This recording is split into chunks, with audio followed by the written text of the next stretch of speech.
Habang tumatagal ang krisis dito sa Zamboanga City, lumulobo rin ang bilang ng mga nagsisilikas na residente. Baon nila ang kanya-kanyang kwento ng hirap sa gitna ng pagkakaipit sa gulo. Balitang hatid ni Susan Enriquez. Sa Tetuan Central School, mula sa dating bilang ng mga evacuee na 2,000, lumobo pa ito sa 4,000.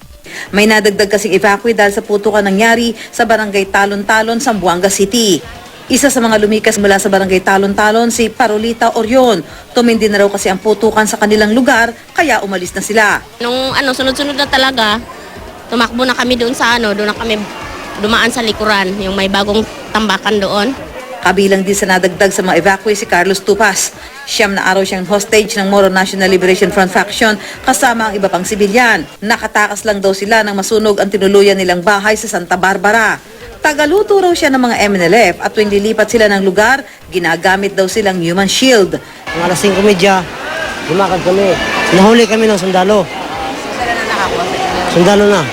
Mas mahirap ang sitwasyon ng mga inang nagsilang ng sanggol sa gitna ng karahasan gaya ni Mary Ann Cabigte.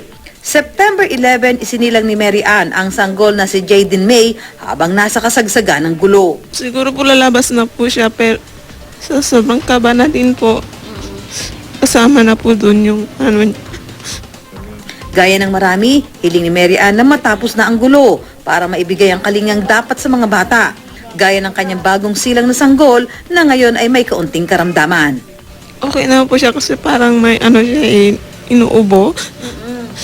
Kailangan ko pa ito siyang ipa-check up sana. Susan Enriquez, GMA News.